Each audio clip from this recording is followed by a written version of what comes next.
Hola, ¿cómo están? Pues muy buenas tardes. Gracias por estar acá esta tarde calurosa en, en este ciclo de videoconferencias que ha resultado ser muy interesante, en donde estamos explorando las diferentes aristas y dimensiones que tienen los derechos humanos. Y bueno, esto se hace posible gracias a la participación de la Escuela Judicial y de su director David Turrubiartes, que se encuentra presente. Gracias por estar aquí, maestro David.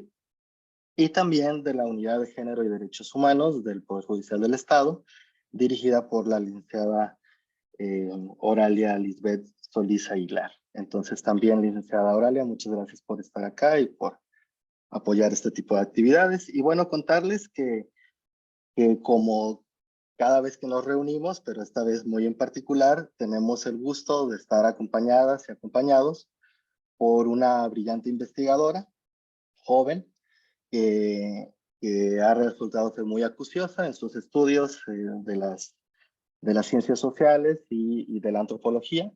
Entonces, bueno, esa es la razón por la que la hemos invitado, porque sabemos que va a traer unas reflexiones muy interesantes hacia la mesa, ¿no? También decir que aquí se encuentra conectada muchas personas, desde estudiantes, profesionistas, y particularmente hay mucho personal del Poder Judicial del Estado de San Luis Potosí que utiliza estas pláticas también como una forma de capacitarse, de reflexionar sobre los temas de su quehacer cotidiano en la impartición y administración de justicia. Y bueno, sin más, les presento a la doctora Liseta Alejandra Díaz de León Alfaro. Ella es comunicóloga, es decir, es licenciada en Ciencias de la Comunicación por la Universidad Autónoma de San Luis Potosí. Es maestra en Antropología Social por el Colegio de San Luis y también es doctora en Ciencias Sociales, igual por el Colegio de San Luis.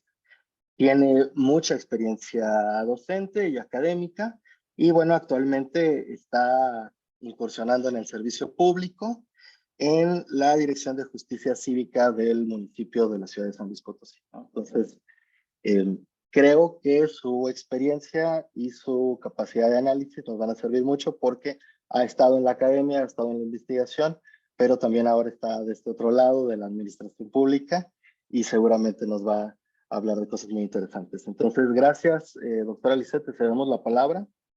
Y bueno, tú sabes que tú tienes la administración de los micrófonos, es decir, tú nos dices si las personas pueden hablar nomás así, si tienen que levantar la manita, si prefieres que participen al final, todo eso depende de ti y de cómo tú hayas planeado tu plática.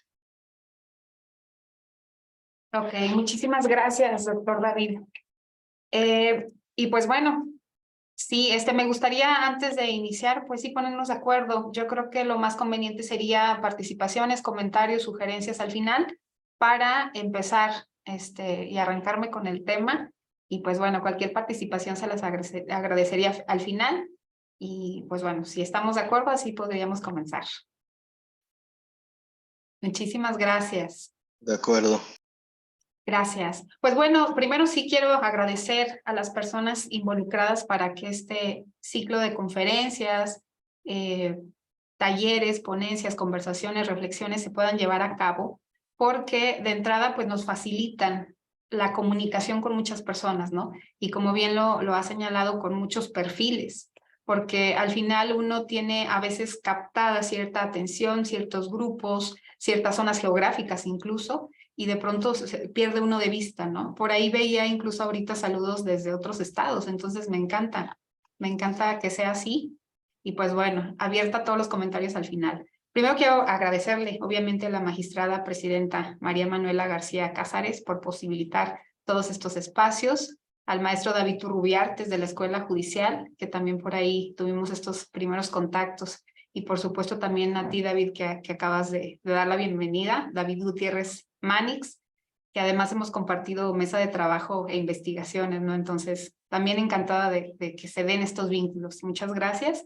Y por supuesto a todas las demás personas que ahorita no tengo presente, pero que tienen que ver con la organización, con la aprobación y con toda esta planificación para que esto se pueda dar. Muchas gracias a todos y a todas. Y bueno, por supuesto, los más importantes, que son los asistentes, ¿no? Que como ya lo han señalado, tienen perfiles variados y me encanta, porque solo así podemos enriquecer este diálogo, ¿no? Y bueno, quiero entrar justamente diciendo eso, ¿no? Esto es un diálogo. Al final, cuando uno le pone o le asigna un nombre como conferencia, pues bueno, uno trae esta carga, ¿no? De lo que ha entendido como una conferencia, pero bueno, me encantaría que al final podamos conversar justo sobre estas apreciaciones que les traigo y sobre todo con un sentido que quiero que se entienda desde el inicio, ¿no? Mi gran experiencia ha sido como antropóloga en estos temas. Entonces, lo que les traigo aquí son reflexiones de campo, lo que he vivido en campo, lo que he escuchado de los sujetos protagonistas de estos procesos que les voy a comentar, ¿no? Obviamente la investigación se basa también en este análisis documental, histórico de los procesos, pero bueno, quiero dejar en claro que son experiencias, testimonios que se han ido al papel, que se han ido a la investigación, pero a través de estos testimonios de las personas, ¿no? Entonces, eso primero de inicio, que soy antropóloga de pasión, y entonces van a encontrar esta serie de reflexiones en esta charla que vamos a tener, este diálogo, ¿no? Entonces, bueno, pues si me permiten, después de haber dicho eso, voy a proyectar una presentación que les traigo preparada para hacerlo un poquito más ágil y quizá también más didáctico. Nada más me confirman si ya la pueden ver. Sí, correcto. Muchas gracias.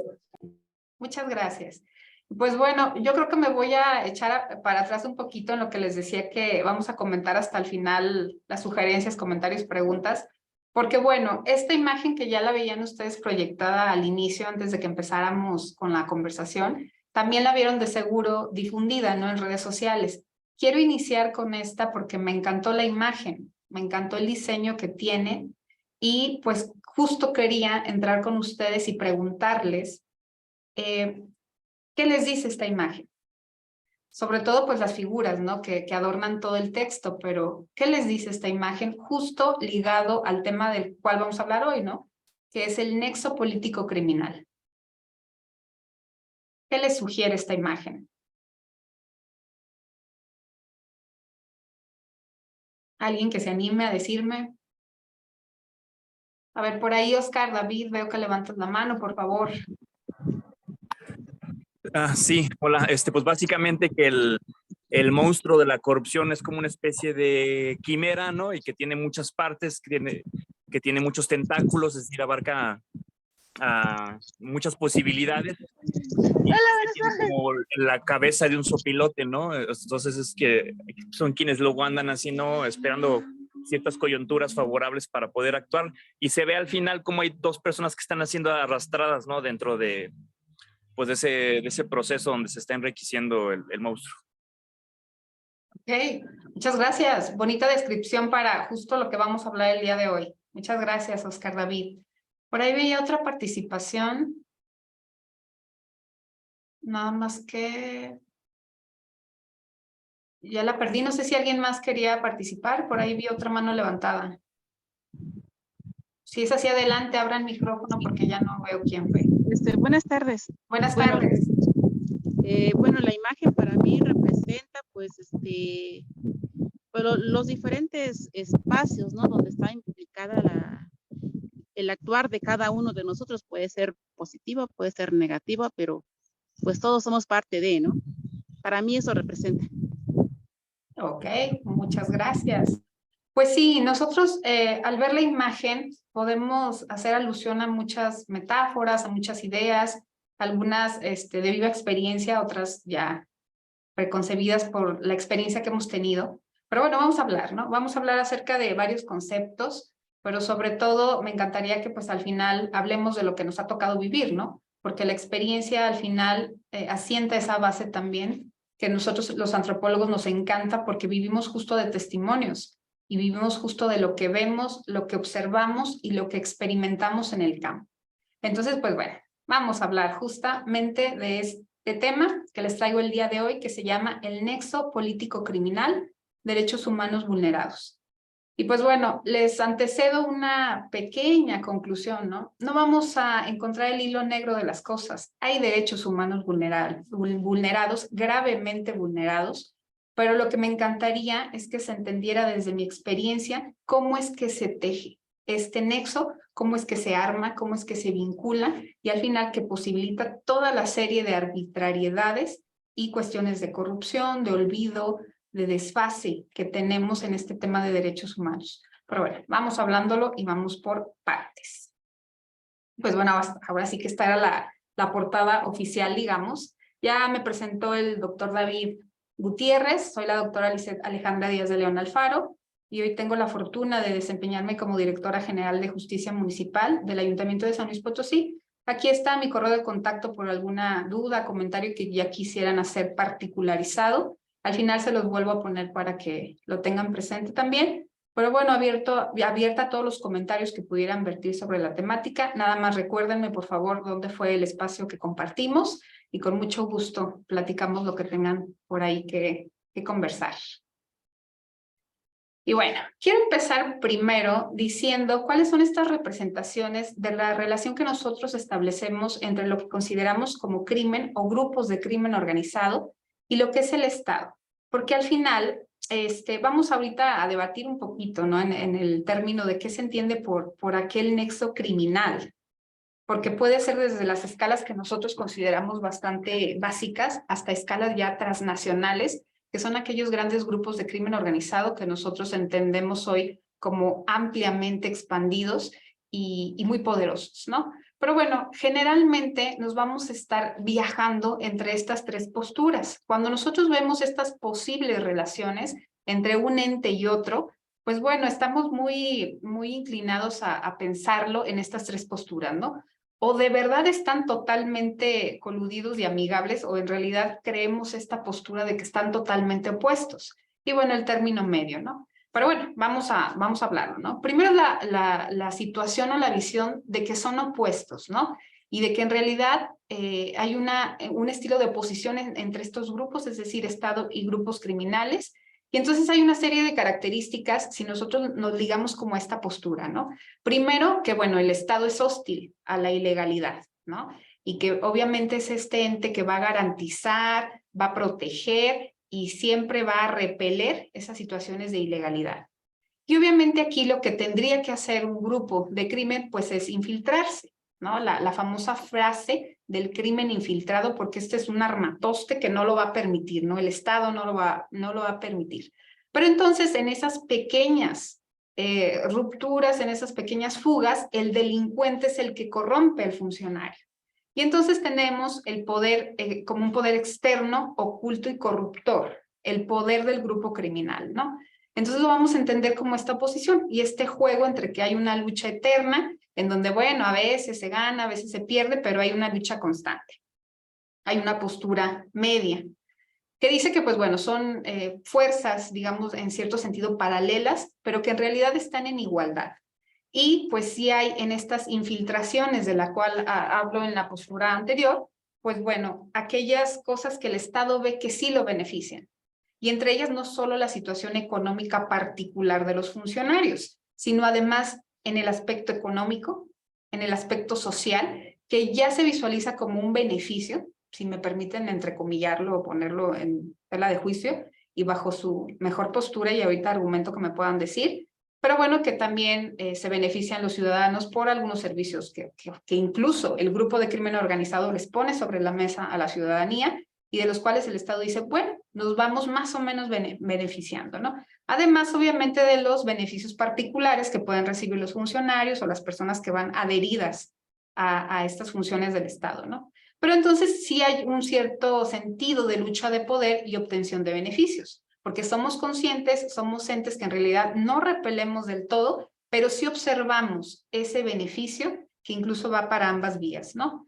Y también podemos entender ya la postura totalmente teórica que acepta que el Estado está totalmente poseído por el grupo de crimen organizado o el grupo criminal, ¿no?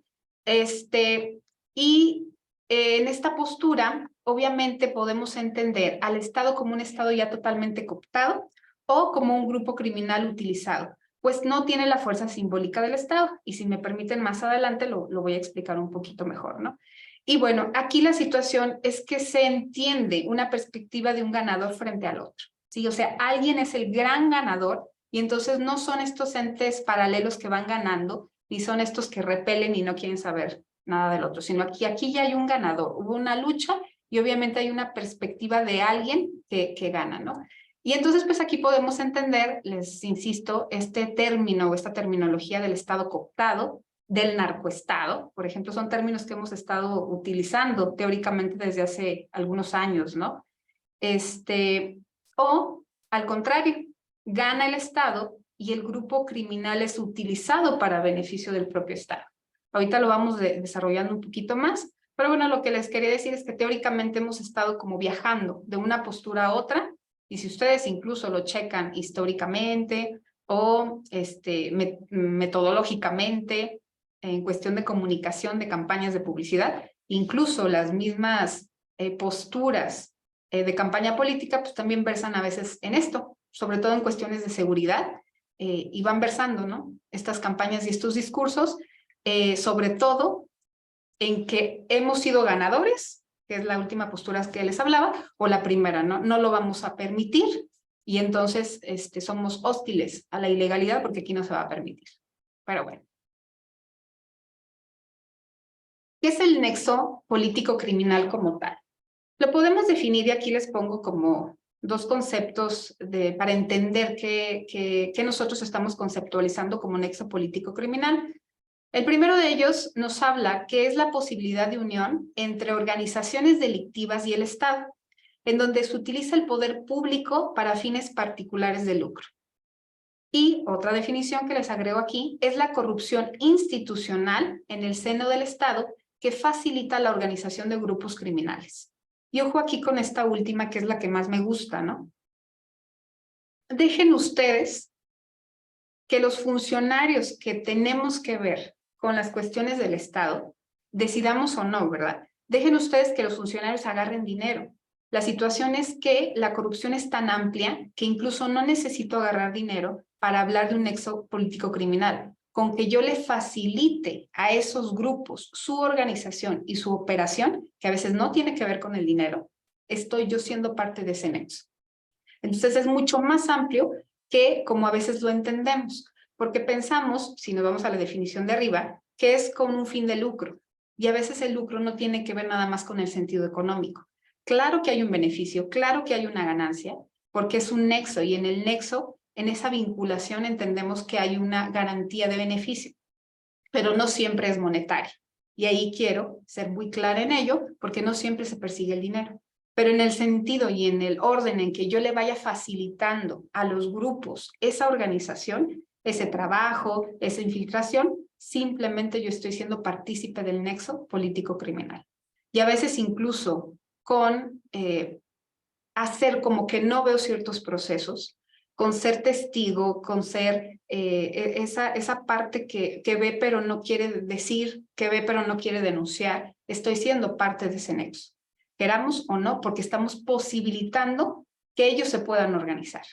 Y entonces a veces cuando a mí me preguntan, bueno, ¿quién tiene la culpa de que hoy estemos en México como estamos? Pues yo digo, pues al final todos. Todos porque yo estoy permitiendo, no estoy denunciando, estoy comprando y estoy sabiendo, por ejemplo, que hay negocios que si bien en el caso de la cuestión como narcotráfico, por ejemplo, en la venta, suministro, transportación de sustancias ilícitas, bueno, a lo mejor ustedes dicen, ay, no es cierto, yo no consumo cocaína ni nunca la he comprado. No, pero a lo mejor sabes que ellos también tienen cooptado el negocio de piratería de DVDs, por ejemplo. Entonces, es ser parte de. O cuando dices, sé que ahí venden, pero no, ahí está siendo parte también. O mi amigo me dijo que se va a bajar a comprar y yo finalmente facilito en los términos que estamos hablando que ese grupo pueda seguir existiendo desde mis posibilidades. Entonces, suene fuerte o no, soy parte de ese nexo político-criminal, ¿sí? Y bueno, dos autores que les recomiendo, justamente quien habló del término como tal de nexo político-criminal es Roy Godson, que al final veremos la bibliografía, pero bueno, si quieren investigar a profundidad el autor, pues es muy interesante porque lo habla como tal, el término es de él. Y hay alguien que es Jorge Chabat, un investigador que lamentablemente falleció recientemente, pero que habló en México de este fenómeno, pero él le puso otro término, el Estado criminalmente poseído. Similar el término, que al final habla de esta infiltración, de esta organización, de este nodo que une diferentes fuerzas, diferentes poderes, y que enriquecen una gran estructura que al final subsiste gracias a esa vinculación. Lo importante que debemos de entender en esta gran estructura que pensamos que ya no se puede manejar es cómo se une, es la unión. Eso es lo importante y eso es lo que los hace poderosos. ¿A quién? A quien estemos visualizando, ¿no? A veces, cuando nosotros hablamos del nexo político criminal, nosotros luego lo asignamos a lo que son grupos de crimen organizado. Y ciertamente mucha de mi experiencia y de los ejemplos que van a ver ahorita justamente se basan en la experiencia que he tenido de trabajo con este tipo de temáticas, grupos de crimen organizado. Pero si nosotros ampliamos el radar, en realidad nos vamos a dar cuenta que no solo es el hecho de que los grupos o los líderes o las personas que están incluidas en el crimen organizado trabajen con gente de los gobiernos, sino que es una red totalmente armada que incluye no solamente funcionarios públicos, sino muchos más grupos que se unen a una gran red que al final posibilita la ganancia de todos, pero al final arman una gran estructura, una gran red que fusiona todas estas búsquedas de beneficios y se hacen más y más poderosos. Por ejemplo, los empresarios, por ejemplo, las élites empresariales, por ejemplo, las instituciones gubernamentales, ¿no? Que sí nos queda, yo creo, un poquito claro que forman parte de quien debe de garantizar todos aquellos efectos del Estado, efectos positivos del Estado. Pero bueno, pensemos también, por ejemplo, en medios de comunicación, que poco se habla también, pero que también ha habido estudios de evidencia de cómo también están unidos y que posibilitan en mucha medida también muchas vulneraciones de derechos y que tienen que ver también con grupos de crimen organizado. Las instituciones de asesoría, de procuración de justicia, etcétera, que, digamos, pertenecientes o no al Estado, hay que hacer énfasis justamente en ellas por unos temas o unos tópicos que vamos a ver ahorita más adelante, ¿no? Y los policías, que también se ha hablado mucho del tema de las corporaciones policiales y cómo están unidos a una gran red que sigue posibilitando este nexo político criminal. Cuando nosotros hablamos de nexo político criminal, insisto, no estamos hablando simplemente de la persona que ejerce públicamente un cargo, sino de todo aquello que posibilita que exista esa vinculación que al final van a traer pues vulneración de derechos y vulneración de muchas garantías que debiéramos de tener los ciudadanos y en realidad todas las personas inmiscuidas. Esto que está aquí, se los quise presentar porque justamente explica cómo es que se da este mecanismo de coalición. Pensemos el grupo que quieran y por eso les puse la lámina anterior. Y aquí por eso les pongo muy genérico grupo 1, grupo 2. Porque podemos pensar en el grupo 1, por ejemplo, un grupo de crimen organizado. Y entonces en el grupo 2 quizá podemos pensar una corporación policial. O quizá en el grupo 2 podemos pensar un grupo de empresarios. O quizá en el grupo 2 podemos pensar una institución de asesoría, de procuración de justicia, o una institución, o una empresa, o un medio de comunicación, etc.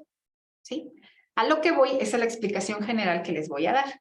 Generalmente, para hacer una coalición, está visto y está comprobado en campo que yo puedo acercarme al grupo con el cual quiero cooptar o quiero convencer o quiero hacer alianza en distintos niveles. Yo me puedo acercar al otro grupo en diferentes niveles. Y entonces yo lo puedo hacer desde las escalas básicas, que si ponemos o colocamos, por ejemplo, el ejemplo, digamos, de una corporación policial, pues sería el policía raso, el que consideramos como tal, ¿no? Si yo estoy hablando de una empresa, un medio de comunicación, pues estoy hablando del periodista de campo. Y así nos vamos. Entonces, nosotros hemos visto en campo cómo de pronto, si lo hacemos desde las escalas básicas, vamos a observar el mecanismo de que hay un enganchador o negociador que vamos a lanzar y si es al mismo nivel, va a ir con una persona que queremos cooptar, que insisto, puede ser un periodista, puede ser un policía. Y entonces el proceso tendría que darse de abajo hacia arriba, porque estamos hablando generalmente de instituciones todavía muy estructurales.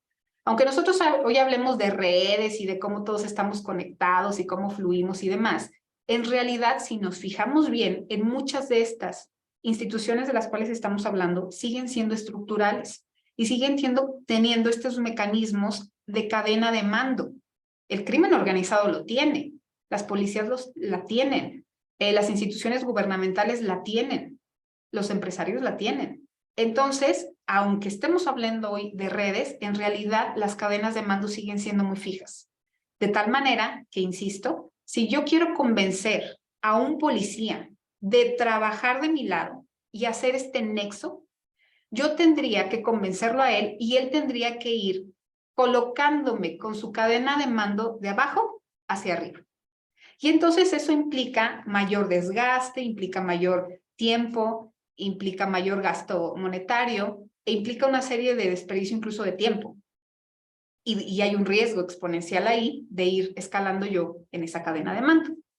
A lo que voy es que si yo fuera ya o estuviera colocada en una cadena de mando media de cualquier grupo que ustedes quieran entender, y yo tengo esta vinculación con otro mando medio, la cadena de mando en muchas de estas estructuras me permite que, habiendo convencido ya al mando medio, yo tenga a todo su personal casi a mi disposición. ¿Por qué? Porque son estructuras tan rígidas y tan obedientes del mando que en realidad el mando bastaría con dar una indicación y no ser cuestionado para ello. ¿Qué pasaría entonces si yo a quien convenzo es al que tiene el cuarto nivel? Es decir, yo convenzo al dueño del medio de comunicación, yo convenzo al gobernador, yo convenzo al presidente, yo convenzo al comisario, yo convenzo a quien tiene la garantía de mando total de esa corporación, de esa institución. Lo único que tendría que hacer es empezar a dar indicaciones para que la cadena de mando, como en tipo escala o como tipo cascada, fuera cayendo hasta abajo. De tal manera que tuvimos durante muchos años de investigación que hicimos, policías que después decían que ellos obedecían instrucciones y no sabían que estaban coludidos, digamos, o en nexo político-criminal, hasta que de verdad, en el término que utilizan ellos, los levantaban, los torturaban, les pedían información, a sabiendas de que pues el grupo que lo hacía les estaba solicitando información porque el otro grupo sabía que trabajaban para el contrario. Y el policía obviamente decía, no es cierto, yo solo seguía indicaciones, sin saber por qué eran así las indicaciones, ¿no? Entonces, sí hay una serie de cuestiones que la persona de escala abajo, en esta jerarquía, sobre todo de mando, no entiende porque solo sigue instrucciones. Como cuando también los periodistas son mandados a cubrir eventos y de pronto solo mándame las fotos o vamos a publicar esto, o les editan sus notas periodísticas y resulta que traen una finalidad, obviamente, pues ya pactada entre líderes de grupo, ¿no? Entonces, la situación a la que me refiero, pues es que estos mecanismos de coalición, pues pueden ser medidos y pueden ser visualizados desde los niveles en los cuales se acerca el enganchador a la persona y sobre todo de qué nivel estamos hablando. Generalmente hemos visto también que el tipo de negociación, en el peor de los casos, va a ser con métodos violentos. Si yo a la persona me le acerco y la persona está convencida porque me tiene miedo, es la primera garantía para disminuir los costos, porque no me va a costar nada más que el hecho del amedrentamiento que le tuve que hacer. Cuando yo negocio con dinero, pues obviamente tiene un costo para la organización o para el grupo o para quien sea que esté de este lado, ¿no? Y entonces pues yo tendré que pactar, ¿no? Te pago por este servicio y tú ya estás aceptando el pago por el servicio que vas a prestar desde tu grupo al grupo que tengo yo. Pero, insisto, los métodos violentos son altamente traumáticos, pero altamente efectivos porque disminuye el costo. Y entonces hay gente que solo se tiene que acercar a veces a ciertos negocios y decir, venimos de tal grupo, y la persona, a veces son empresarios, son locatarios, ya están aceptando el nexo simplemente por haberse presentado como integrantes de tal grupo. Entonces, este es un método, insisto, muy traumático, pero ampliamente efectivo para estos grupos, porque tiene que ver con la disminución de costos y simplemente con presentarse y ya traen una historia de quiénes son y qué pueden hacer, posibilitadas por todo lo que han hecho. Y ahí es donde entra también la postura o la situación o el papel que juegan los medios de comunicación. Los medios de comunicación en muchas ocasiones no son parte del aparato del Estado, pero posibilitan mucho que estos métodos violentos sean efectivos porque son quienes distribuyen, hagan de cuenta, los servicios del grupo criminal. Es como si fueran su factor de publicidad, ¿no? E incluso en muchas ocasiones también hemos registrado cómo hay notas manejadas a ventaja, a beneficio de los grupos, cómo siguen ciertos eventos y otros no, e incluso cómo son también personas que extraen información de los eventos que pasan y se los transmiten a su vez a ciertos grupos que están interesados en ellos, ¿no? Datos, nombres de policías, nombres de víctimas, lugares, y eso también pues se ha registrado a lo largo de México. Y esa es una de las cosas también por los que los compañeros periodistas son también una profesión vulnerable, justo porque manejan este tipo de información y al final también pueden ser cooptados con este tipo de mecanismos. Quizás estarán preguntando, pues bueno, ok, ya nos dijiste que puede ser de aquí, puede ser de allá, ¿quién obtiene más beneficio? Pues bueno, habría que ponerlo en debate, habría que discutirlo, pero al final, el primer ente del cual estamos hablando, que es el Estado, primero pues cuenta con un poder simbólico que respalda sus acciones. Y entonces el Estado ya no se tiene que legitimar, el Estado ya es Estado. Y se supone que las decisiones que toma, digo, no porque el Estado sea, ay, perdón, se me fue. Ahí está, ya lo regresé. No porque el Estado sea una persona como tal, pero cuenta con todo el poder simbólico, todo el poder justamente para respaldar las acciones de sus funcionarios y de las personas que están trabajando. En cambio, el grupo delictivo, los grupos de crimen organizado, se tienen que legitimar. Y al final, la legitimación a veces se da. Hemos visto casos en México en donde se defienden grupos delictivos y que tienen incluso más aprecio que el mismo gobierno.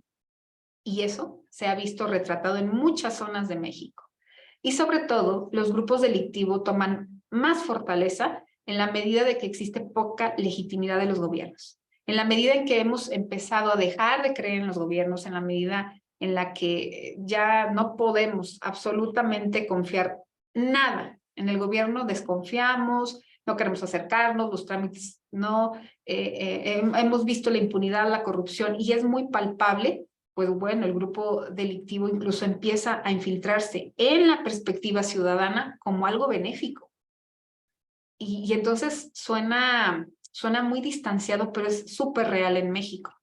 Tan así que hay ocasiones en que se ha visto como grupos delictivos son hasta protegidos por ciudadanos. No se diga aquellos, por ejemplo, que están en algunas zonas de la sierra, de algunas partes de México, en donde la ciudadanía los protege del mismo Estado a estos grupos delictivos. ¿Por qué? Porque se supone que observan beneficio social, protección que el Estado siente la ciudadanía debería de garantizarles y no lo hace. Y pues bueno, yo creo que aquí, entonces la pregunta para ustedes sería, basados en esta línea que van siguiendo temática de los derechos humanos, si ustedes creen que se vulneran los derechos humanos en este nexo político-criminal. Yo ya les di una respuesta al inicio, pero bueno, quisiera escuchar lo que creo que por obviedad voy a escuchar, pero bueno, ¿creen ustedes que se vulneran? ¿Alguien por ahí que me quiera comentar algo?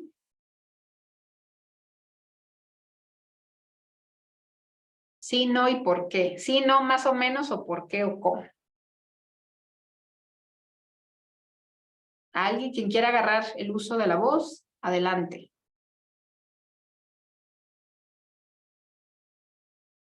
Ay, bueno, perdonen. ¿Sí puedo? Sí, adelante, por favor. Sí, bueno, sí se vulneran los derechos, por ejemplo, cuando se trata de actos de corrupción en relación a recursos públicos. Estos recursos públicos que se están desutilizando para su función pública terminan generando vacíos donde este dinero pudo haberse utilizado para salud, educación, infraestructura, etcétera, etcétera.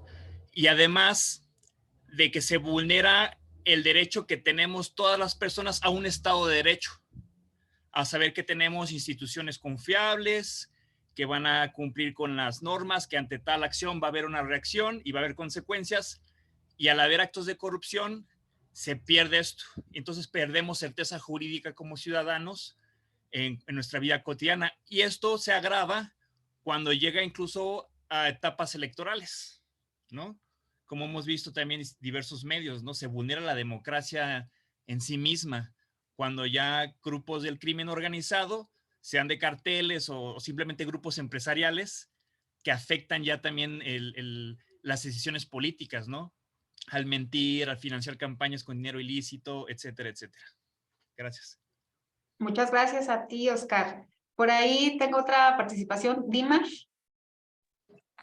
Sí, hola, buenas tardes. Buenas Concuerdo tardes. con lo que menciona el compañero, pero también creo que genera falta de seguridad jurídica para todas y todas, todos y todes, porque precisamente el crimen organizado no se da únicamente con el tema penal, pero es donde se ve más latente, ¿no? Simplemente una persona que ha sido víctima de un delito, pues va a las vicefiscalías o a las fiscalías, y pues porque las policías, los investigadores están coludidos con estas personas del crimen organizado, pues son ignorados, ¿no? Entonces, pues siempre van a estar en ese sentido de la insatisfacción, de la nula reparación del daño, y el que no se persiga el delito y por supuesto, pues en otros campos. Entonces, creo que sí hay una vulneración de derechos humanos en general, pero yo identifico en este momento la falta de seguridad jurídica. Ok, muchísimas gracias. Bueno, hay quien se incluso aventura a decir que cuando tenemos una red tan amplia como la que les acabo de comentar, incluso se vulneran todos los derechos universales. Habría que ver, ¿no? Habría que ver, habría que checarlos y habría que reflexionar en torno a cuáles fueron las acciones que nos llevan justo o que nos tienen dentro de este nexo político criminal y las acciones que posibilitan estos grupos, estas personas involucradas, e ir checando, ¿no? Pero la situación obviamente no es desestimable, es grave, y además pues que tiene que ver con muchos otros temas, ¿no? Como bien lo acaban de señalar. Y sí, vamos a continuar. Algo nos adelantaba su compañero Oscar justo de esto que les vengo a comentar ahorita, ¿no?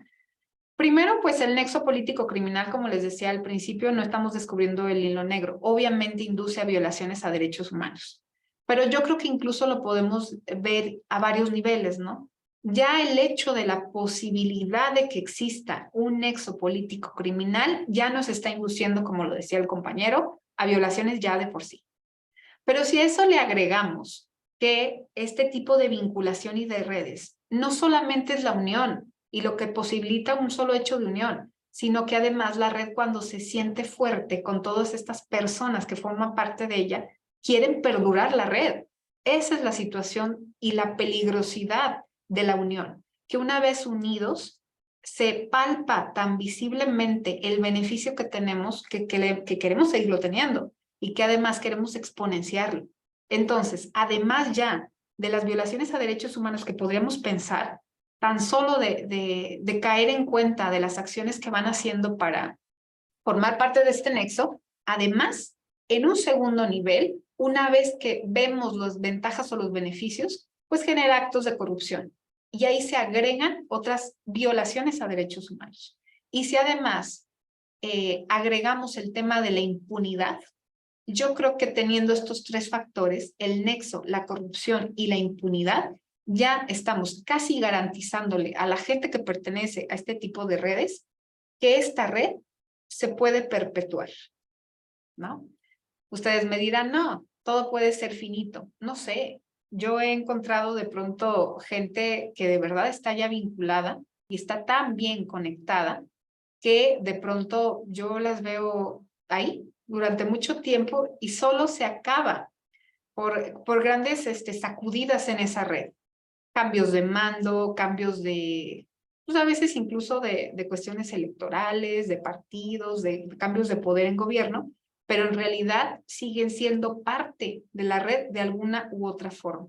Nada más que ha perdido fortaleza, cierto nexo, pero siguen siendo parte. Entonces yo casi estaría hablando de que hay un sentido de perpetuidad de ese tipo, de violaciones, de ese tipo de nexos, de ese tipo de acciones que forman parte de esa red.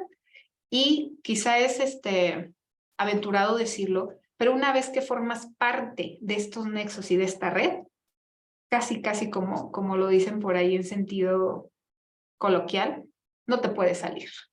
No te puedes salir de ella. Muchas veces por el método violento que te llevó a ellas y que te hace permanecer, pero otras tantas por el beneficio que ves, que no te quieres salir, porque sigues siendo beneficiado por ellas, ¿no? Entonces, pues bueno, ahí algunos temas, ¿no? Este es un esquema que no retrataría, pero trata de asimilarse un poquito a cómo podríamos entender la vinculación.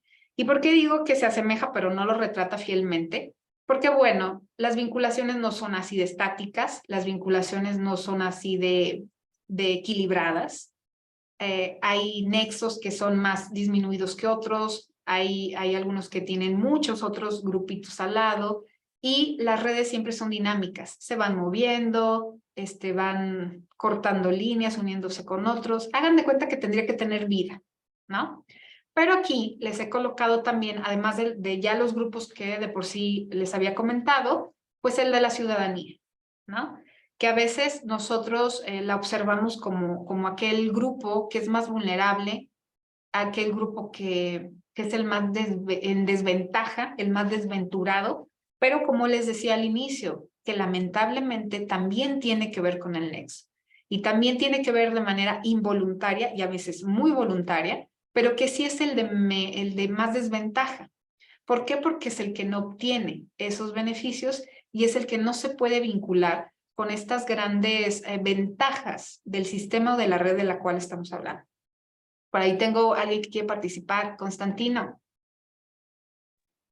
Gracias, maestra, muy amable. No, al contrario. Por favor. Esta imagen a mí me llama mucho la atención porque hace tiempo vi la serie de Netflix relativa al caso Odebrecht. Entonces, pues más o menos es lo que estoy viendo con la historia que inició en Brasil, que está en toda Latinoamérica, todas las redes de corrupción de todos los niveles, como se señala aquí, empresarios, gobiernos, países, medios de comunicación. Muy interesante su charla, maestra. Gracias. Muchísimas gracias, Constantino. Te lo agradezco. Y me quedé corta y no me alcanzaría una diapositiva y no me alcanzarían ni las ideas para vincular más entes y más actores. Es un monstruo que no podemos retratar y que, insisto, uno trata de explicarlo, uno trata de decir cómo es que se arma, pero excede incluso a veces el entendimiento humano, cómo tantos factores tienen que ver con un gran sistema que se moviliza y que además persiste y que además se protege. Es decir, el Estado que debería repeler todos estos tipos de acciones es el que posibilita. Eso es lo grave, ¿no? Pero bueno, aquí está, se trata de retratar lo más nítido, se trata de explicar de nuestra viva experiencia, porque incluso hasta si nosotros fuéramos con estos actores, yo creo que hasta a ellos les quedaría corto el explicar cómo se están movilizando ellos mismos, o ellos y ellas mismas, ¿no? Porque de verdad, explicarlo es complicado, pero bueno, lo hacemos desde la experiencia y desde cómo lo vamos viviendo y reflexionando. Y pues bueno, una serie de reflexiones, ¿no? Todos nosotros sabemos, al final de cuentas, que todas las autoridades de los niveles que sean, tienen la obligación de cuidar, respetar, proteger y garantizar los derechos humanos del individuo. Eso es indiscutible, se ha dicho, se ha defendido, se ha exigido, pero bueno, el hecho de que exista un nexo, como el cual les estoy hablando, quiere decir que el mismo Estado abre la puerta a la comisión de estas afectaciones. Y eso tampoco es el hilo negro que estamos descubriendo, pero así de grave es, ¿no? Es este sentido metafórico de abrir la puerta totalmente de par en par y dejar la casa abierta para que se pueda hacer y se pueda vulnerar lo que sea. Entonces, al final de cuentas, el tema, que lo hemos retratado muchos investigadores como algo grave, pasa a ser de segundo término, porque al final de cuentas, insisto, el sistema se va a proteger y se va a autorregular y se va a seguir funcionando porque justamente es palpable los beneficios que cada uno de ellos tiene. Entonces, abrimos la puerta, pero al final de cuentas, porque sabemos que de la desvalijada que le van a dar a la casa, de todas maneras vamos a cobrar un seguro, ¿no? Entonces, en sentido metafórico, pues al final el sistema se autoprotege y se sigue defendiendo y se sigue perdurando. Pareciera ser, y voy al segundo punto, que entre más extensa es la red, entre más actores nosotros podemos visualizar y por lo tanto, entre más vínculos se tiene, pues mayor es la vulneración de derechos humanos. Por ejemplo, cuando metemos el tema de los medios de comunicación, hay toda una serie o un apartado exclusivo de todos estos derechos de los periodistas, por ejemplo, que cuando llega una persona de crimen organizado y los intenta convencer, ya sea por métodos, como les insistía, violentos o de coacción o de amedrentamiento o de simple camaradería de éntrale y te va a ir bien, al final estamos vulnerando todos esos derechos que los periodistas tienen, ¿no? Entonces, incluso podríamos estar hablando de que entre más amplia y extensa es esa red, más se va especializando las vulneraciones que se van dando y más protección específica tendríamos que estar dando, porque lamentablemente estamos hablando de muchos actores y de muchos entes que tienen que ver con estas afectaciones. Y pues bueno, el nexo político criminal obviamente lacera la dignidad humana y el desarrollo integral de los integrantes de la red, ¿no?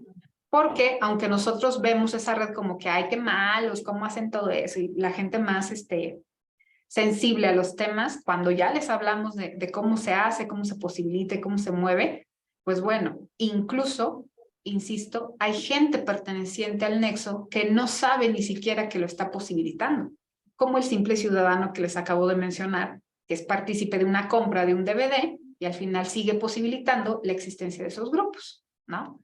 De ciertas formas. Entonces, pues obviamente, claro que es afectado y obviamente que lacera la dignidad humana de todos los integrantes, ¿no? Aunque no sean conscientes incluso de cómo también les está afectando pertenecer voluntaria o involuntariamente a ella.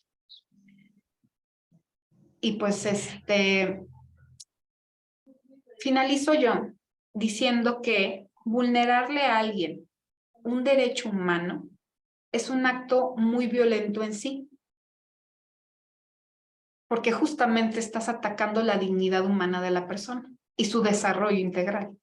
Entonces, el nexo y la red puede persistir justo porque ataca y vulnera derechos humanos. Y ese es el acto más violento que hacen este tipo de nexos políticos criminales.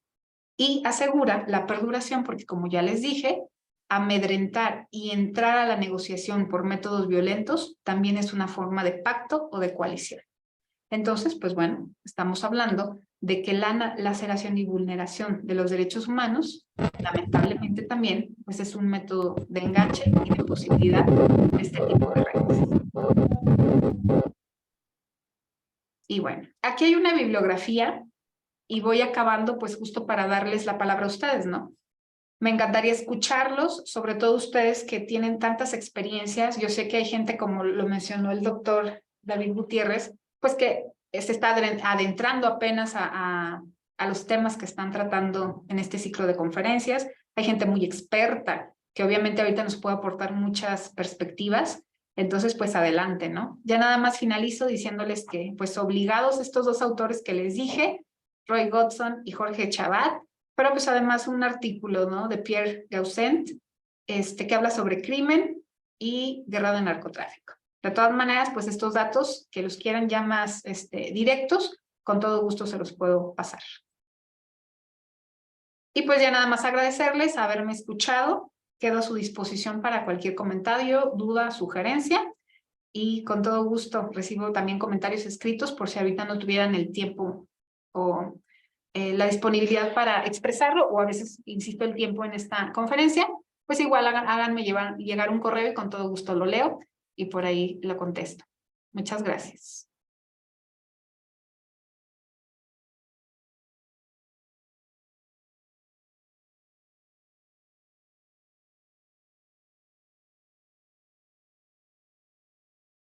Al contrario, doctora, gracias a usted. Veo que tiene la mano levantada el juez Julián Ruiz Contreras. Juez, si pudiera activar su micrófono, por favor. Sí, gracias. Maestra, una pregunta, maestra. ¿Sí me escuchó? Sí, una Sí, yo lo pregunta. escucho bien. Sí, una pregunta. ¿En qué situación del mismo tema podríamos calificarlo como lo señala usted? El hecho de que se justifique evitar la detención de un gran delincuente, un delincuente líder, bajo el sustento de que para evitar no sé, desorden, una balacera, masacres o muertes, no se ejecute esa orden de aprehensión, esa detención. Estaríamos hablando en un caso del modelo que evidentemente afecta la seguridad y los derechos humanos.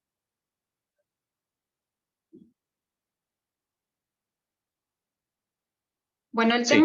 el tema es súper complejo porque si nos vamos a la lógica de lo que estoy yo comentándoles a ustedes, el mismo sistema va a proteger a sus integrantes, sobre todo aquellos que forman parte de esta vinculación o este nexo o este nodo y que son las grandes círculos de la red. Porque ahorita por eso les decía, es esquemática la que les presenté, pero hay círculos grandotes que tienen mucho poder, hay otros disminuidos, pero que están conectados. Entonces, la situación de las detenciones es súper compleja en México porque hemos escuchado historias que no creeríamos, ¿no? Desde lo más básico, desde que la investigación se empieza a complejizar desde el elemento base, que es el policía, porque ya recibió una dádiva, un dinero, por no continuar la investigación, desde los indicios que se pierden, desde gente que va siendo trasladada, detenida, y llega un convoy y arremeten contra el personal de seguridad y les quitan el detenido. Hemos escuchado tantas historias que a mí lo único que me siguen haciendo pensar es eso, cómo el sistema sigue protegiendo, porque al final no solo es el grupo que quiere rescatar a la persona que forma parte de ese grupo, sino ya es a veces personal de seguridad, policías, es el empresario que ya dio un dinero, es el periodista que ya no puso la nota, es no sé, tanta gente que tiene que ver en el sistema, ¿no? Entonces, es súper complicado, considero yo, pero mi respuesta sería esa, es el sistema que defiende a sus integrantes y que hay unos que tienen más conexión para poderse defender, lamentablemente por vías oficiales o por vías extraoficiales. Sí, gracias, maestra. Muy bien. Gracias a usted. Gracias, doctora. Tenemos otra participación de Fabiola Ramos. Adelante.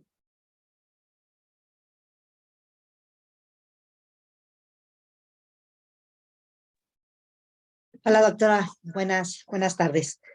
Doctora, yo una pregunta.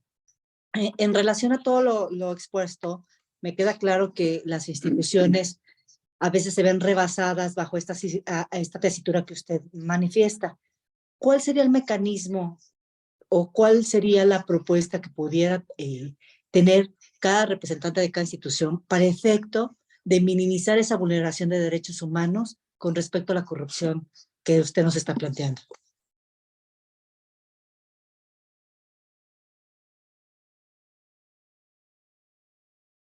Muchas gracias, Fabiola.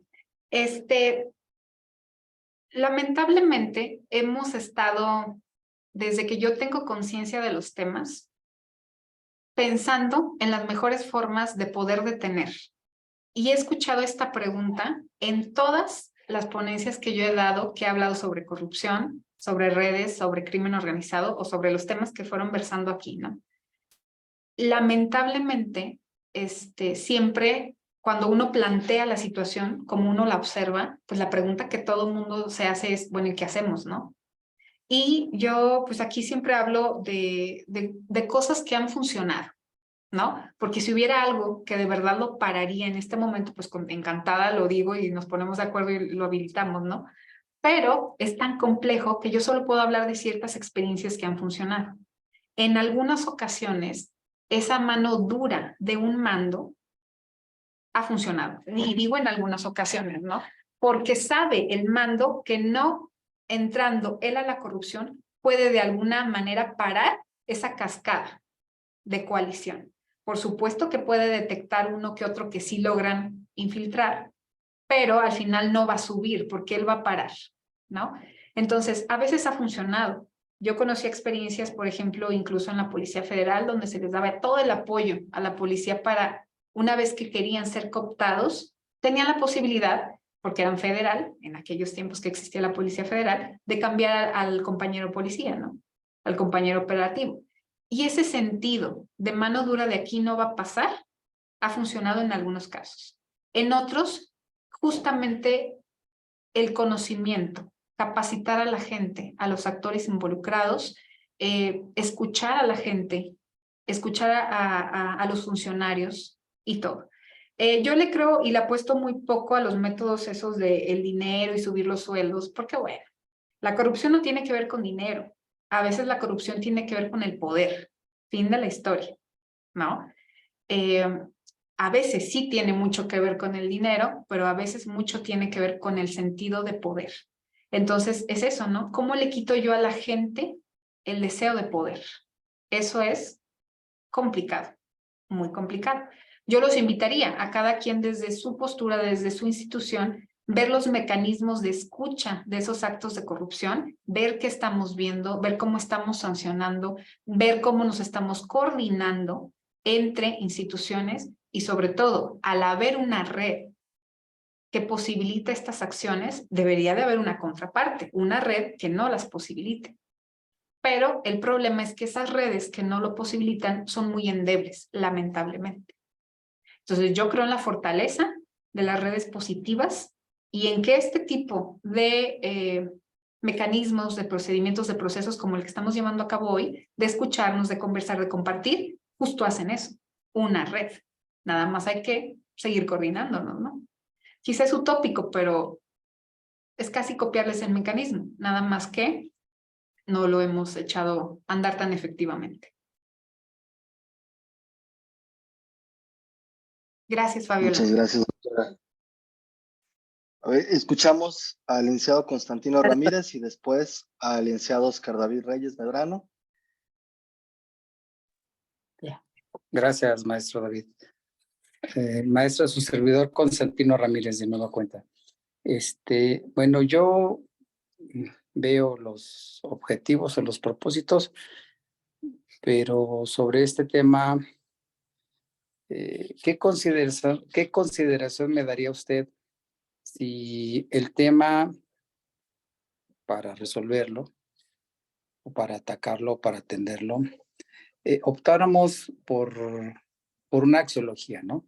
Por un estudio de la naturaleza de los valores en la filosofía o una ética en los servidores públicos o una ética o un valor moral en la sociedad? Yo pienso que esto vislumbraría más que otras consideraciones de manera implantada con los sistemas educativos, porque, pues bueno, yo veo que la preparación de las niñas, niños y adolescentes va avanzando, se respetan sus derechos, pero llegar a estos casos extremos de agentes corruptores en todos lados, toda Latinoamérica, México, San Luis Potosí, capital, municipios, todo.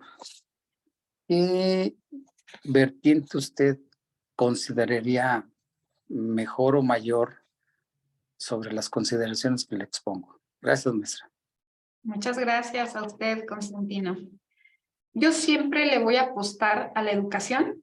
Yo siempre le voy a apostar a, de alguna manera, enseñarle, sobre todo a las infancias, sobre todo a las juventudes, todos estos sentidos de valores, de ética. Yo creo que es una fortaleza, ¿no? Que vamos tejiéndole a la persona desde esa infancia, desde esa adolescencia, desde esa juventud, y siempre voy a decir que es un camino que tenemos que explorar, que tenemos que intentar y que tenemos que ir agotando e ir implementando, ¿no? Por supuesto que creo que es una vía y por supuesto que creo que muchos de nosotros recordamos grandes valores que tenemos asentados, además de casa, porque los escuchamos, los vivimos, los experimentamos, nos los enseñaron en casa. Pero aquí hay una situación que la ética y los valores no me van a poder ayudar. Si yo tengo hambre, si yo tengo sed o si yo tengo necesidad de poder, no hay curso de ética que a mí me vayan a hacer cambiar de parecer, ¿no? Si yo tengo hambre, yo voy a robar. Yo tengo hambre. Y no es lo mismo, pero comparado, si yo tengo una amplia necesidad de poder, creo que también no hay curso de ética que a mí me vaya a detener. Entonces, creo que necesitamos pensar justo sí en esas infancias e ir moldeando esas enseñanzas en ellos, pero además, ¿qué hacemos con esos adultos que ya tienen necesidades que ahora hay que atender, ¿no? Creo que es una postura también. Gracias, maestra, muy amable. No, a usted, gracias. Gracias. Adelante, Oscar David. Y después, aquí en el chat tenemos una compañera que está nombrada como Constantino Ramírez, pero claramente no es. Entonces, usted seguiría y nos comenta, por favor, su nombre y ya nos plantea su cuestión. Gracias. Gracias, maestro. Sí. Hola, doctora, otra vez aquí. Yo le quería platicar un caso particular aquí de San Luis Potosí, en el cual me tocó trabajar, ¿no? Desde el activismo, y que tiene que ver con la 61ª legislatura, es decir, la legislatura del Estado de San Luis Potosí del 2015-2018, donde a partir de una serie de solicitudes de información logramos identificar que había desvío de recursos públicos por parte de algunos diputados y que esto implicaba una gran trama de corrupción dentro del poder legislativo, ¿no? Y que cabe señalar que el poder legislativo esencialmente es un poder muy pequeño, es un poder reducido, ¿no? Son 27 diputados y diputadas y alrededor de 400 personas que trabajan dentro de dicho poder. Entonces, a través de un trabajo en colaboración junto con Ciudadanos Observando, nos dimos cuenta de que había diputados que utilizaban los datos personales de personas para eventualmente hacer solicitudes de apoyo a nombre de esas personas de manera falsa, y este dinero lo facturaban y simulaban supuestas compraventas de despensas o material para construcción, etcétera, etcétera, con empresas falsas, es decir, empresas que tenían sus domicilios fiscales dados de alta, pero al ir físicamente al lugar, era un domicilio particular o era una tienda de abarrotes, ¿no? Una casa abandonada, etcétera, etcétera.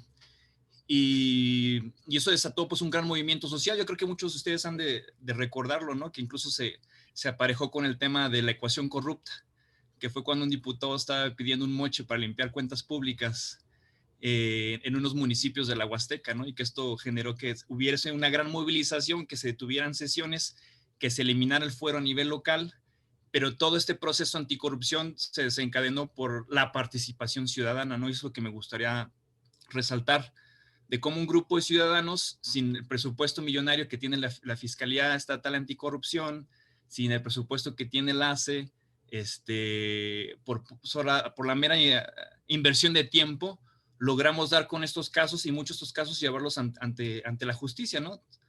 A lo mejor hay unos jueces que estén por aquí que les tocaron esos asuntos, pero creo que ese fue un gran ejercicio, porque lo que nosotros aprendimos es que sin participación ciudadana, la corrupción va a permear, ¿no? Y que muchas veces hay personas que están en las instituciones públicas que no tienen vocación. Pueden estar en la Fiscalía Estatal, pero no les mueve el tema.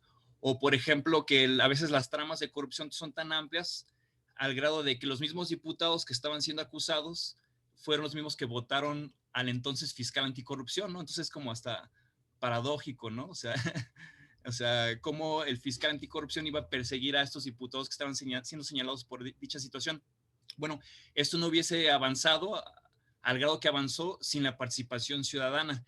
Y lamentablemente, como en San Luis Potosí, los delitos de corrupción no son delitos graves con el simple hecho de generar la reparación del daño. Es decir, si me están acusando de que se perdieron 14, 80 mil, 20 mil pesos, los regreso y se acaba, ¿no? Por ser primo de delincuentes, etcétera. Entonces, eso es como un tema que quería resaltar de aquí de San Luis muy particular, donde evidentemente no es crimen organizado, puede ser más como acción delictuosa, pero aquí sí vimos cómo hubo una participación de distintos actores del poder público, que como tenían hasta un grupo de contadores y un grupo de empresas falsas, ¿no? Que tuvieron que invertirle tiempo y dinero para notariarlas y darlas de alta, y de esta manera estar sangrando recursos para supuestos apoyos legislativos. Bueno, ahí le dejo. Gracias.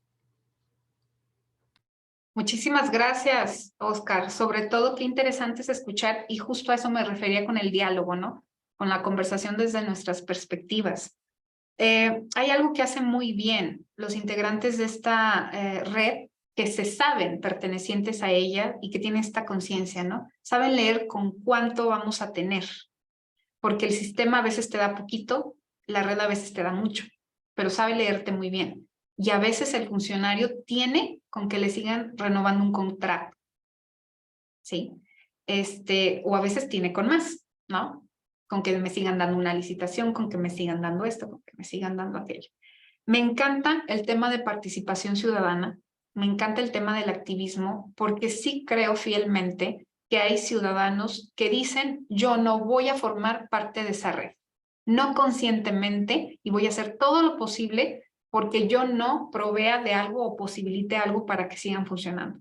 Son esos ciudadanos hartos, con hastío, con asco de la situación que estamos viviendo, y que de verdad se sorprenden y posibilitan todo para que eso no se siga dando. Entonces, además de admirarlos, me encanta siempre escuchar, obviamente, cómo le hacen, ¿no? Porque habemos gente que lo vemos nítidamente y ya vemos gente que no sabemos cómo hacerle, ¿no? Y justo hablamos de autonomía. Esas personas que pueden hoy hablar de esos derechos, cuestionar, porque aparte lo podríamos hacer todos, pero son autónomos de esa red. Y en esa palabra autonomía pues caben muchas posibilidades, ¿no? Y me encanta el tema de participación ciudadana por eso.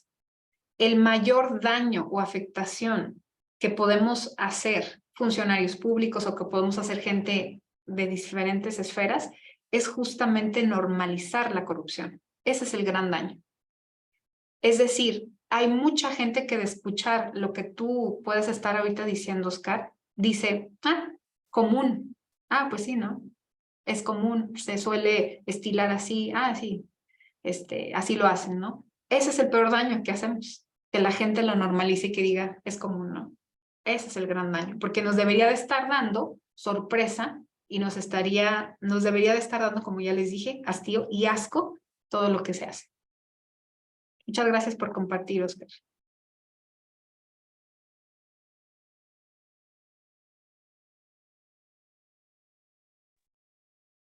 Muchas gracias. Ahora sí, la compañera que tiene el nombre de Constantino Ramírez, adelante, la escuchamos. Buenas tardes. Buenas tardes. Buenas tardes. Sí. Buenas tardes. Mi nombre es Patricia Martínez, abogada. Mi comentario, licenciada, en el sentido de como lo que usted decía en cuanto al poder, incluso no se trata tanto de dinero, los nexos políticos criminales, siempre es el poder. Yo coincido con usted en esa. En realidad el mismo Estado llega a ser vulnerado al grado de perder el poder del que estamos hablando, ya sea por uno u otro grupo delincuencial, cuando llegan la lucha de poderes entre ellos, pero el Estado pierde el poder incluso al grado de que sus personas que están de frente incluso ponen en riesgo su integridad física o hasta la vida humana, que es vulnerar su derecho.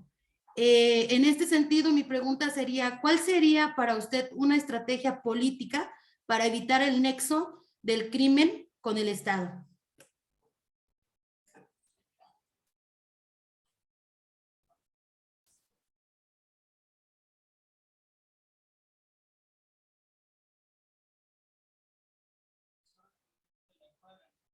Bueno, primero otra vez reiterar que en efecto, yo también creo que muchas de las cosas no se solucionan tan fácilmente como pensar en la salida sencilla, ¿no? Ah, es por dinero.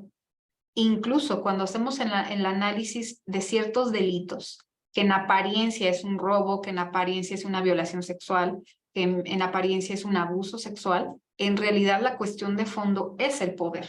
El poder a veces de una persona sobre otra en específico y a veces es que una persona sobre un grupo, sobre una institución, sobre lo que sea, ¿no? Entonces, ¿cuál sería una estrategia política para disminuir este tipo de vinculación o nexo político?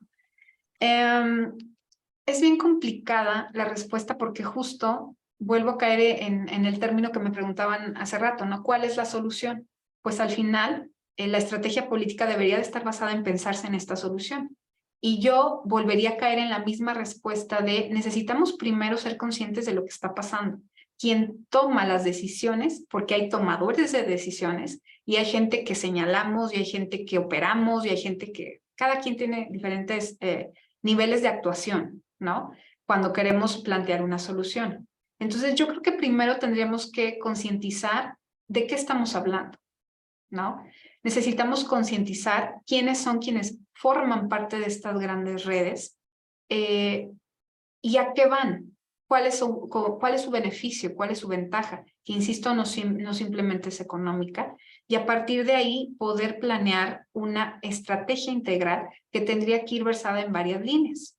Hay quien le apuesta, y vuelvo a caer en la respuesta que anteriormente les dije, pues hay quien le apuesta a las cuestiones educativas, hay quien le apuesta a las redes de apoyo, hay quien le apuesta a entrar con mano dura, entrar con cuestiones estratégicas de vigilancia, de seguridad, hay quien hace estos candados, estos filtros para ir como cerrando, ¿no? Cerrando fugas, cerrando espacios. No sé si funcionan o no, porque una cosa es lo que palpablemente vemos en la realidad social los ciudadanos y otras son las estadísticas y otros son los indicadores que raramente siempre dicen que van bien y palpamos otra cosa en la realidad social, ¿no? Entonces, pues yo diría eso, la estrategia tendría que ir focalizada en justamente atacar desde varias líneas todos estos frentes de los cuales estamos hablando, ¿no? Cada uno de los grupos se maneja diferente a otro y aunque están coludidos de alguna manera, en realidad tienen mecanismos diferentes de actuación. Entonces, si no podemos pensar una estrategia integral, pues estamos perdiendo de antemano una lucha si nosotros quisiéramos ir al frente, ¿no? Siempre se ha dicho, y es un término coloquial, ¿no? Que por ahí dicen, es que van un paso adelante de nosotros. Lamentablemente, ¿por qué no damos dos, no? Porque no lo pensamos estratégicamente. Esa es la situación, ¿no? Pero yo creo que debería ir desde varios frentes y ha habido muchas respuestas como las que les mencioné. Habría que comparar aquellas estrategias que nos han dicho como efectivas frente a la realidad. Yo creo que en los últimos años ninguna ha funcionado efectivamente. Gracias, maestra. A ti muchas gracias, Patricia. Muchas gracias. Tenemos una pregunta en el chat que nos hace Eduvina Olga Ramos Díaz, que dice, pero entonces, ¿cuáles serían los elementos filosóficos para combatir la corrupción?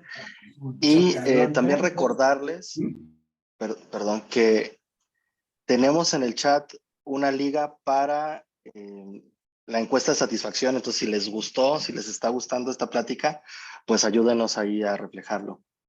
Y le damos también la palabra al licenciado José Antonio Vázquez Espino, que nos pide la palabra en el chat. Y bueno, hay una pregunta más, perdón, pero aprovechamos para hacerlas todas de una vez, de María Isabel Narváez Esquivel, que pregunta qué piensa de los funcionarios públicos que obtuvieron su cargo debido a recomendación sin cumplir con los lineamientos para desempeñar el puesto. Y bueno, hay alguien que pregunta si nos pueden pasar la presentación o la bibliografía por correo.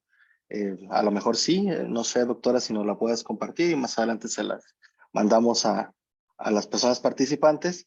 Y recordarles que todas estas conferencias se están subiendo a veces con 1 o 2 semanas de desfase, pero se están subiendo a las redes sociales del Poder Judicial del Estado de San Luis Potosí, a la página de YouTube. Entonces ahí la pueden ver cuando ustedes quieran y hay algunas otras cosas también muy interesantes. Entonces, gracias, doctora. Perdón por el monólogo. Te devuelvo. No, muchísimas gracias. Por supuesto que les paso la presentación. Tengo contacto con David y se lo hago llegar a él y con todo gusto yo creo que él también se los hace llegar. Bueno, de los elementos filosóficos que me preguntaban, pues bueno, no tengo formación de filosofía, pero sí me encantaría señalar que nosotros tendríamos que irnos al fondo de la problemática, que siempre además nosotros que nos dedicamos a cuestiones sociales, siempre vamos a decir que un problema o una situación que está pasando no la debemos de ver primero como una situación problemática. Para los antropólogos es un fenómeno social, porque desde ahí nosotros tendríamos que empezar a cuestionarnos el mismo término, ¿no? Y la carga que tiene. Y sobre todo, pues, ¿cuál es el centro, cuál es la agencia de los actos que están pasando ahí? Y entonces en este terreno de la reflexión y en este terreno de cuestionarnos el centro, el núcleo, la base y la agencia de las acciones que estamos teniendo, pues entonces nosotros podremos tener elementos suficientes para poder llegar a una reflexión mucho más profunda. Si quiere andar, por supuesto, la persona a qué se refiere, pues adelante, ¿no? Con todo gusto. Por ahí también preguntaba a alguien qué pienso de aquellas personas que llegan a un puesto público que no cubren el perfil. Primero pienso lo peor de quien lo asume, ¿no? Porque ahí hay una responsabilidad en donde estoy asumiendo un cargo para el cual no estoy capacitada o capacitada. Y segundo, pienso peor todavía de quien lo posibilita en esa institución, que es quien toma la decisión y quien le da puerta abre la puerta, ¿no? Para que accese la persona. Esto le da en la torre a algo que nosotros hemos hablado y que seguramente el término lo traen por ahí muy fresco porque va sonando, ¿no? Que es la famosa meritocracia. Y cómo ahora los muchachos, los jóvenes, los adolescentes, de verdad ya no creen en el estudio y de verdad ya no creen en poder acceder a instituciones, a logros, a puestos por sus propios méritos. De ahí viene la palabra, ¿no? Y cómo hay este sentido de desgane, de frustración, que se enraiza más el día que ellos mismos van y compiten en una plaza que supuestamente es pública, que supuestamente está transparentemente colocada y no funciona así, ¿no? Y en el mismo camino se van a ustedes hallar 1000 experiencias en donde la persona te puede señalar, aquí, en este punto, en este proceso, en esta etapa, me di cuenta que no era transparente. Y eso empieza a mermar en la visión de las personas, pero además en las juventudes. Hoy los muchachos ya no creen, lamentablemente, en eso. Entonces es súper malo. Es un factor muy negativo. Entonces, ¿qué pienso? Pues que son lo peor, ¿no? Quien asume el cargo y quien lo posibilita, pero además todavía más grave, porque puedo entender que la institución se proteja y puedo entender que el jefe se proteja con gente que considera cercana, leal, que frente a un extraño, ¿no? Puedo entenderlo, no lo justifico, pero quiero entender la lógica. Pero todavía es peor que una vez aceptando un puesto para el cual no estás capacitado, no te capacites para poder estar. Eso para mí todavía es peor, ¿no? Entonces, no lo entiendo, no lo justifico y lamentablemente muchos de los que estamos aquí tenemos muchas experiencias de las cuales podemos hablar, pero se me hace lo peor del servicio público en realidad. Muchas gracias, doctora. Licenciado José Antonio Vázquez Espino, le escuchamos. Doctora, buenas tardes. Buenas tardes. Yo me quisiera a referir a la violencia, cuando se obliga a los servidores a unirse a estos vínculos, pero en la parte en la que el Estado, ¿cómo puede todavía protegerlos contra actos violentos que los hacen desistir de sus buenas intenciones, porque podemos tener toda la ética, podemos tener todas las convicciones, pero si el Estado no nos protege de la violencia que se puede ejercitar para que se actúe de una u otra manera, y en qué medida sería importante desarrollar los protocolos de seguridad, en el caso de nosotros del Poder Judicial, de los juzgadores, pero no solo de los juzgadores, sino de todos los servidores públicos que se ven involucrados, para evitar la otra parte del vicio que se genera, porque no todo es voluntario, en ocasiones es a través de la manera coercitiva que los grupos organizados provocan en los mismos servidores. Y yo he visto un poco desarrollo de esos protocolos, aparte de que muchas de las veces los gobiernos no quieren ejercer recursos para ese rubro, porque generar esa protección implica gastos de seguridad, de movimientos de policías, de protecciones, y en el Poder Judicial pues se ha dado ya casos donde se ha visto involucrada a la delincuencia organizada y que la verdad genera una incertidumbre en todos los juzgadores al momento de resolver, porque ya no lo hacen libremente. Sí, mínimo tienen un problema mental de que pues afuera puede pasar algo, ¿verdad? Entonces, no sé, ¿usted qué opina respecto a ese desarrollo de esos tipos de protocolos y de ese tipo de inversiones? Muchas gracias. Gracias a usted. Yo lo veo muy positivo y de hecho creo que debería de existir siempre en una institución que trabaja la justicia, la seguridad y que se ve más vulnerable y tiene un mayor riesgo. Deberían de existir de manera casi obligada estos protocolos. ¿Por qué? Porque estamos expuestos a... Si las universidades vemos cómo los jóvenes ya andan, digamos, asumiendo estos roles en ciertas organizaciones de venta, de consumo, si hasta las mismas universidades deberían de tener protocolos para protección en estos temas específicos, creo que mucho más instituciones, insisto, que asesoran, que dan atención a víctimas, que procuran o acercan o asesoran en temas de justicia, mucho más, ¿no? Pues la invitación es a que lo sugieran a sus mandos, a sus jefes, a sus directores, porque si nosotros ya hicimos visible, ya concientizamos y ya estamos teniendo esta perspectiva de necesidad de nuestra institución, también nosotros estaríamos, por decirlo coloquialmente, pecando también de omisión si no lo sugerimos, ¿no? Entonces yo creo que sí.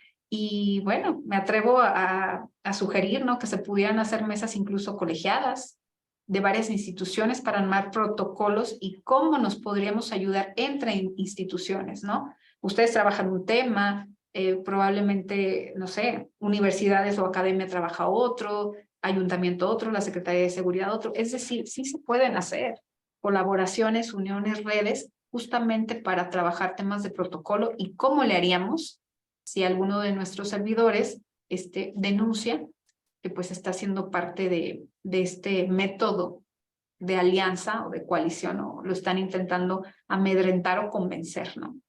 Deberían de existir, obligadamente.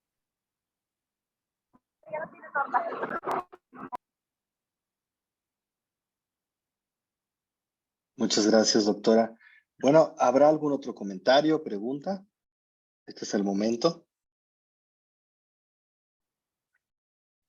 Bueno, parece que por lo pronto no, aunque igual pues nos vamos a llevar muchas preguntas para irlas reflexionando el resto de la semana y durante estos días sobre estos nexos y cómo podemos evitarlos, ¿no? Y el lugar que juega nuestro país y que juega nuestro estado. Tenemos muchísimas felicitaciones en el chat, pero muchas, porque en realidad tenemos también mucha asistencia esta tarde, lo que significa que les ha gustado. Qué bueno, me da mucho gusto. Y no es para menos con tan brillante presentación y además muy sencilla de entender. Entonces, muchas gracias, doctora Lisette. Es un gusto tenerte acá. Ojalá podamos seguir realizando colaboraciones en el futuro.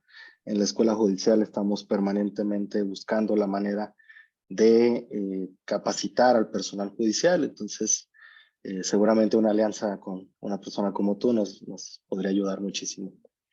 Y bueno, decirles como comercial que este ciclo continúa el próximo 16 de mayo. un poquito en la línea de lo que hemos venido hablando, con una conferencia que se va a llamar Políticas Eficaces para la Protección del Derecho a Defender Derechos Humanos y a la Libertad de Expresión. O sea, vamos a estar hablando de cómo defender a los defensores y defensoras de derechos humanos y a las personas periodistas. Y la va a dar un experto, que es el maestro Mario Hurtado Cardoso, que es colombiano, pero nos va a estar acompañando desde la Ciudad de México. Entonces, bueno, muchas gracias. Gracias por estar acá esta tarde. Recuerden que por ahí en el chat les hemos dejado varias veces nuestra encuesta de satisfacción con la que nos pueden ayudar para saber qué les han parecido estas conferencias y para buscar la manera de que se repitan y se profundicen los temas que seguramente requieren un análisis mucho más concienzudo. Muchas gracias, que tengan muy bonita tarde. Cuídense mucho, por favor. Muchas gracias. Gracias. Gracias.